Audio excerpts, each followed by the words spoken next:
Vengeance! Welcome to another video, guys. Today we will look at 5 great Ashes of Outlands budget decks in Hearthstone. I already told you what are the top performers in the last top 5, but here we will look at decks with 50% or above win rate from Diamond to Legend that cost 3000 dust or less. All of the deck codes will be in the description. Hope you enjoy the video, and if you do, a like would be amazing, and so will a subscribe. Now let's get into it. The first deck on the list is a Spell Token Druid with no legendaries. It costs a little over 2k dust, but it's doing an excellent job at climbing from Diamond to Legend with a 56% win rate. It lacks that extra late game support you get from Ysera, but you also have a smaller chance of burning minions from Fungal Fortunes. You have an extra claw in this deck too, so you have easier times against tempo decks, but the rest is pretty much the same from the last top 5. You have your Glowfly Swarms for that early game bomb, and if that doesn't stick, you have your Mount Sellers too, to seal the deal. It's not an easy deck to master, but you can definitely climb a lot of easy ranks as long as you master it, and it's not gonna break the bank. For the matchups, the non-budget Spell Druid will have an edge over you, and so will Galakrond Priest, but the rest of the popular decks should be in your favor. Hunters and Rogues will be pretty good for you, so if you see those a lot, then this would be great for you. For the mulligan, you will be looking for your Fungal Fortunes, Overgrowth, and Glowfly Swarms. Rising Winds is also a great card, and if you already have Overgrowth or the Glowfly Swarm, you should keep Innervate too, so you get to play them quicker. Keeping an exotic Mount Seller is also a good idea, so you guarantee yourself not to burn it with the Fortunes. If you're against a faster deck, Crystal Power can also help you out. This deck is pretty strong and consistent, so if you're on a budget, it's definitely a great choice for you. You can see the optimal version of this deck from my last video, and it's still pretty cheap. You can also think about swapping the Claw for a Wild Growth so you get to curve out faster, but it's up to you.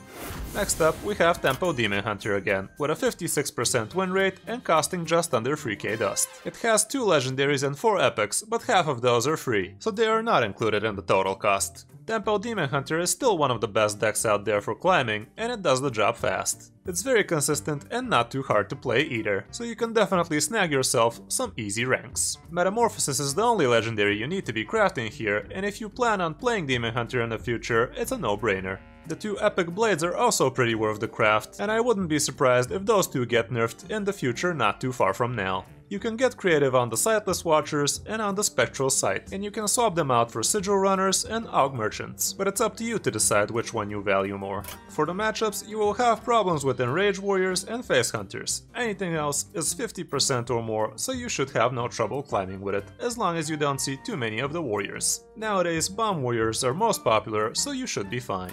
On the mulligan, you still want your good 1 and 2 drops, and if you have some of those, you can keep Satires too. Keeping the slices is also not a bad idea when you have some early synergies for it, or when you need to protect your early board. If you're going second, you can even think about keeping Skull of Gul'dan too.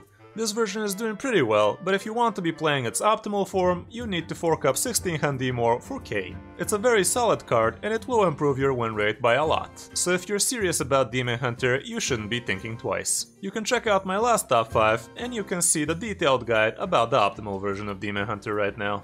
Now, let's see some Murloc Paladin. This version is sitting at 55% win rate and it's just under 3k dust. There are no legendaries here, but quite a few epics instead. Like most budget decks, it's very fast and tempo oriented, and you can have insane boards with it as soon as turn 3. The dormant dudes really help you sticking dudes on the board so you can buff them up, so it's the perfect tool for a deck like this. You have a lot of weapons in this deck and a pillager too, so you will always be swinging. You also have 1 copy of Consecration, just in case the board starts slipping from you. You will have a hard time with this deck against Warriors, Demon Hunters and Highlander Mages. The Mirror and most Warlocks are not great either, but most of the other popular matchups are deep in the green. For the mulligan, you always want your good 1-drops and the Angling Rod. If you already have some good cheap Murlocs, you can also keep the Cold Light Seer if you think your board is gonna stick.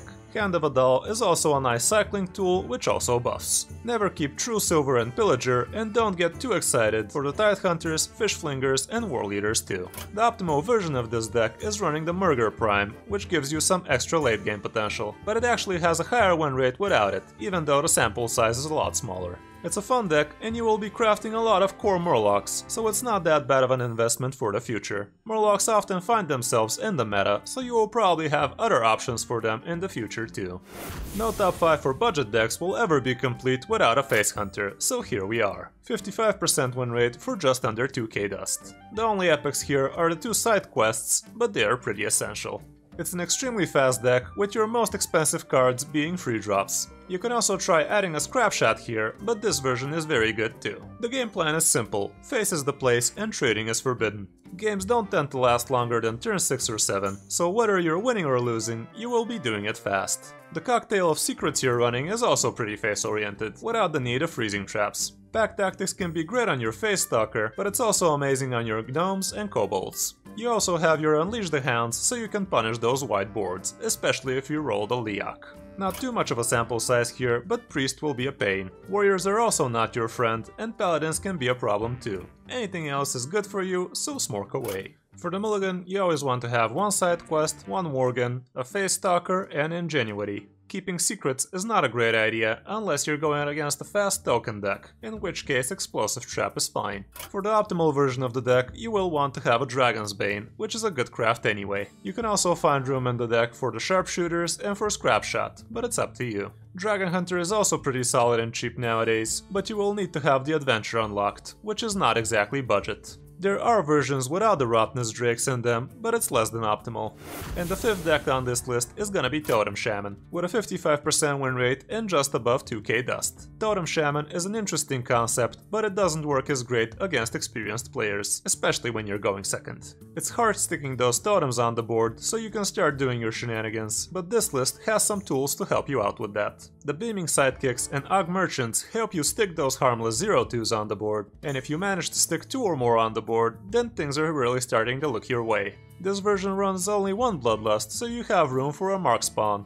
The only epics in the deck are the 2 Splitting Axes, which are pretty niche, but very essential for this archetype to work. There isn't enough data for me to show you what the matchups look like for this particular deck, but here's the archetype as a whole. Not amazing, but at least you will be punishing those slower decks like Priests and Druids, as well as Face Hunters. For the mulligan, Totemic Reflection is your best keep, and your aggressive 1-drops are good too. You might even want to keep the weapon in your mulligan, since it has a huge impact, but it's definitely tricky. Beaming Sidekicks and Ugg Merchants also help.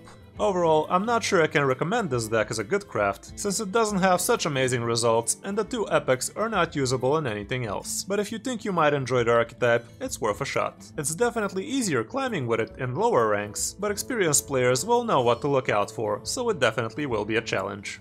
I said it's gonna be a top 5, but how can we not include a Zoolock in a top budget list? After the nerf to Scrap Imp, the power definitely fell, but I still think it's not a bad choice for climbing, especially with all of those Quest Warlocks out there. You will have the element of surprise, and it's gonna cost you less than 1700 dust, so it's worth a shot. The only epics here are the 2 Carpets, and those are pretty safe crafts, so you shouldn't have to worry about them. You have quite a few charge minions in this deck, so you will have a lot of burst, with the 2 Soulfires to top it off. It's very 1-drop heavy, so you will have maximum utilization from your Carpets. Again, not that many games with it, so you have to see the archetype as a whole. It doesn't give the best representation, but you will have a hard time against Demon Hunters, Mages and Priests for sure.